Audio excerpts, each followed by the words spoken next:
Welcome everyone to the Hockey Man presenting the second preview of this franchise mode series. Back on the mic today, we have the boys at BoardTalk, all fired up and set to go. We'll be discussing the 2003 draft class today involving many key players and some still striving to this day. First up on the mic, Zach, how's it going, buddy? I'm good. Good to be back. Good stuff. We have Sam up next. What's going on? Hey, what's up, Johnny? Good to be back with you. Yes, sir. And last but not the least, Nick, how are you?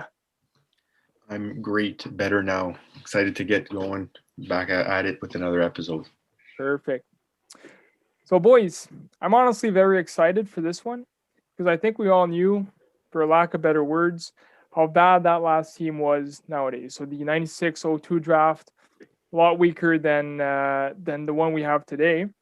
But the 03 draft presents some promise, and even to this day, we've got a star center in Patrice Bergeron, some decent and well-reputed wingers, and a near-perfect defense score. Let's not forget about the beast that Marc-Andre Fleury is. Out of this lineup, we have an incredible total of 16 Stanley Cups that have been won. Again, that's just within the lineup and not counting guys like Corey Crawford who aren't in the lineup. But going back to the Flower, I've said it before and I'll say it again. I think he's one of the top 10 most athletic, active athletes in the world right now. And he almost guarantees Vegas a great performance on a nightly basis. But given the structure of this team, do you think he would be just as or even more successful? Sambo, what do you think about that? You know what? I've always been a fan of Fleury. And just before I dive into that, a lot of people say that 2020 is the best draft of all time, or going to be the best draft of all time, or 2015. I still think 2003 is the deepest and best draft of all time. So I will just say that before I give my thoughts, so everybody knows where I stand on this draft. So Fleury, I've always been a fan. Won 3 cups in Pittsburgh. Guy's been a pro. One of the best players in the league. He had star teams in Pittsburgh, so he knows how to win with star players. So I don't think he has any issue on this team. He'll be the number one goalie. He's been in that position before, and he's going to keep thriving. So you know what? I think he'll do exactly what he did in Pittsburgh and just keep winning. Oh, for sure. You could make the argument. I think most people would say Bergeron be the number one pick in that draft now. But, 3 cups as a goalie. I know Murray helped in the other 2, but, you can't argue with his record. So, I would still have him in the conversation for number 1. Yeah. The thing I have with Bergeron, though, is offensively, I mean, we know he's put up a lot of numbers. I'll pull up his numbers right now.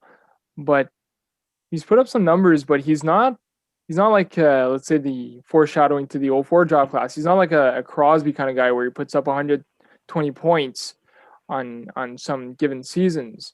So, personally, I would still take Fleury because of the raw athleticness, but I wonder what Zach and Segs have to say about that. Maybe Bergeron going first overall. I wouldn't have him at first overall, but in the discussion, yes. I know Segs would have him at 1. Me too.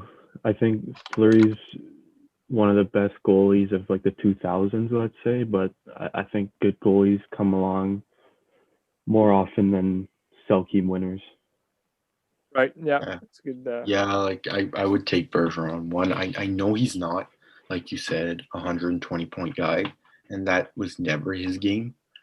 But what he is one of the best complementary player in the history of the game. Because if you look, when Boston competes and they're a contender, he's not the number 1 guy offensively, but he's the number 1 guy on the team. It's always been the case. He's always been that two-way guy, that complimentary guy that just dishes the puck, that can score the big-time goals, that can kill the penalties, that can score on the power play, that can win that crucial D-zone face-off at the end of the game. He's just that guy. So I would like Patrice Bergeron is like that type of player is so unique, and it doesn't come by that often that you got to pick number 1. Pick him number 1, sorry. But that being said, Marc-Andre Fleury is probably arguably top 20 goalie of all time, maybe top 15, top 10. I don't know how you guys stand on it, Yep. but Fleury's a stud. He's definitely the solidified second overall pick in that draft. I really like Fleury. I just think Bergeron's one of a kind. Yeah, just to add to what Nick was saying and also to what Johnny was saying, was that yes, Bergeron isn't going to score 120 points or 100 whatever 30 points in a season, but you have to think how many goals has he created by blocking a shot and changing the momentum of the game. I mean, he might not get on the score sheet with an assist or a goal, but he created that goal, right? He won that defensive faceoff. He blocked that shot. He won the battle in the corner and maybe doesn't get a second assist, but he created that goal, right? So how many points are attributed to him, if not on the score sheet? You know, in essence, it should be his point, right? That's just something that I think you should bring up when talking about Bergeron. Yeah, absolutely. And I mean, there's all sorts of stats nowadays that would probably back that up. But we'll see where those kind of stats take us down the road, because that'd be really interesting to see, you know, the true value of a guy like Bergeron, even though he's not putting up the goals. So speaking of go-to scorers on this team, are there any of these guys that you look at and you're like, wow, this guy is going to be a Kovalchuk kind of player who's really going to drive the offense, put the puck in the net? Because right now I'm looking at it and I think a lot of the offense is going to be coming from the back end.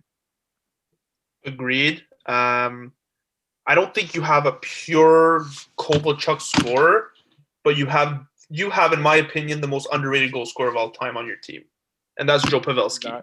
Oh yeah, Joe Pavelski. People don't understand how good of a goal scorer he is, and how long he's been a good goal scorer. Right? So you look at his stats. You go on NHL.com any given year, you say, "Wow, Joe Pavelski scored 40 goals. I didn't even know he scored 20." So in my opinion, you have one of the most underrated goal scorers of all time on your team, and playing with Patrice Bergeron, who's making space for him, like, he's easily a 50-goal scorer on this team, in my opinion. Like, you got to think about the simulation and how, you know, there are some tip-in goals, but Pavelski net front is just lethal. Oh, yeah. He's probably the best in the business and will be for a while. So you get shots from the point on that first power play or even through traffic. Yep. 50% of the times he's touching that puck, whether it's in the back of the net or misses, you know, wide. So I think the D just have to direct it at the net. And I see guys like Burns, Weber, even Seabrook that can find lanes. That's all you need for Joe Pavelski to be in front and get a stick on it. Absolutely. I completely agree. The one thing I do notice on that defensive core is Dustin Byfuglien is rated at 87. I think that's a massive flaw because, let's face it, he hasn't played hockey in over 2 years. So for him to be in the game at 87 is kind of jokes, but we'll take all the help we can get Pavelski on the board as much as possible. Any thoughts on the scoring touch, Zach? I like Pavelski. I like Parise. I know he's an 83 overall, but I feel like his speed is more than 83. And honestly, that's one of those guys where, like, I've ran multiple simulations before, and Parise is always one of those clutch guys that, you know, in real life he might not put up 60 points anymore. I mean, I'll have to double check his stats, but in the simulation, you put him with a guy like Bergeron and Pavelski, and on the first line, and he scores so many points. So I see this guy as scoring a lot of goals. And let's not forget about Corey Perry down on that third line. He put up some goals back in the day. You know, we know he's capable of it. He's an ex-Hart Trophy winner, so that's some good depth scoring down on the third line. 2016 World Cup winner, right? So it's only a few years back. He still had it a few years back. Yeah, no kidding. Bring up the World Cup to me, bro. That's such a sham. Even Getzlaf, man. We haven't talked about him. Getzlaf can rip. Getzlaf was gross back in the day. This guy could pass the puck like almost like Joe Thornton, man. Yeah. I agree. Yeah. Him and Perry, dude, when they took that cup from us. They stole that cup from us, man. Put Dominic Hasek on our team and we win that cup in 05. I will bring that to my grave. Coulda, shoulda, woulda. Next question. Give us Gigaya, who's not on steroids. Yeah, get the fuck out. The guy's for sure on PEDs, man. Has to be. That guy was lights out. Which guy? Gigaya. Oh yeah. He was unreal in his prime. He's Yeah. an underrated goalie, man. Yeah. Gigaya. Oof. He like in the goalie world, like he's one of the guys that really revolutionized the position of goaltending. Like Yep. Patrick Roy brought in the butterfly, but like Gigaya took it to another level with his goalie coach was Anne something. I forget his name, but he really took it to another level, and that's what we got today. It's good stuff. So for this team, based on the simulation upcoming, do you guys see this team making the playoffs? I do. Absolutely. 100%. Yeah, same. They're a bit weak, but fourth line, and third pairing, but that's literally the only weaknesses. Yeah, and I think they've got some high-end talent. Not the guys that can put up the most points, but just looking at their depth, it's just kind of a well-rounded out team. Lots of centers on that team, and the backhand is going to hold up great with Fleury. So I think that's definitely a playoff team. So in their prime, let's say 8 years ago, does this team win a cup? Oh, absolutely. Multiple, in my opinion. That's a dynasty? They're better than the first team in their prime, I think. Oh yeah, eh? Like we said there, 03 alone to me is a better draft class than that 6 years from 96 to 02. Like just Right. that one draft class produced more NHL star, all-star players than those 6 years before. Right. Yeah. Yeah, I look at the blue line. I see 4 out of the 6D that are Olympians, right? In their prime. Mm-hmm. Yep. So, I mean, that like prime Suter was just a shutdown, like defended like a savage with Burns, Weber from the point. I mean, that decor is unreal in their prime. Back in his day, Brooksy, man, was a fucking beast with Keith. He was a monster back there. Wilburn had some good days too. Yeah, especially in the Philly days. Wow, what a machine. Yeah. Couldn't bring a cup to Philly, though. Yeah, that was Seabrook. That was Seabrook. Keith and Seabrook stole that from us in 2010. I think, honestly, like, if you put Gretzky on the Flyers, I don't think they get past the second round. Mm-hmm. This guy went to the finals with Michael Layton talking about they stole it from us.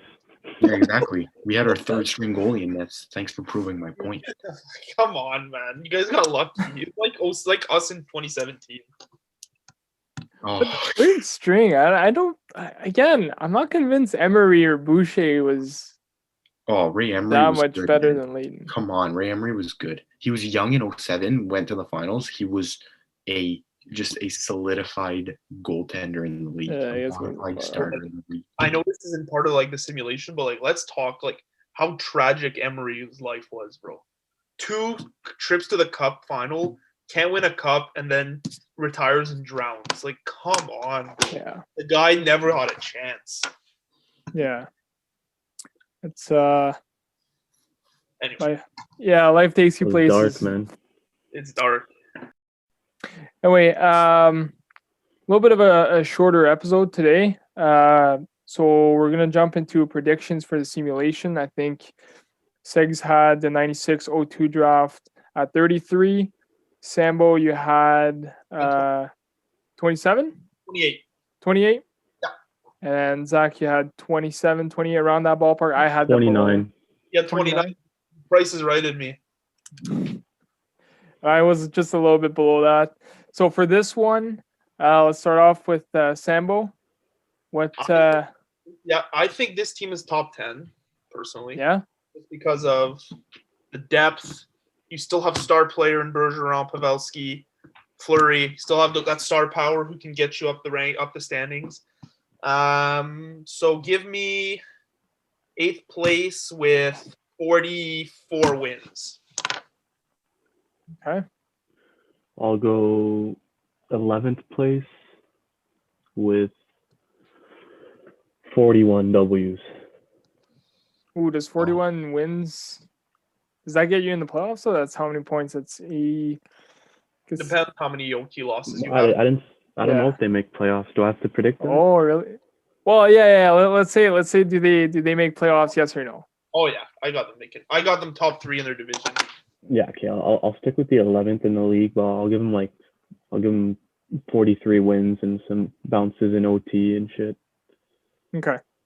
So they make the playoffs. I don't like the bottom 6 at all. That's the thing. Oh, really? And I don't love the second line, but the decor is so good, and the goalie's so good that they'll be fun. Yeah. Give me MacArthur on the fourth line. There. Yeah. Give me Clarkey on the fourth line, and we're winning the cup. Well, Give me Biz, man. Yeah.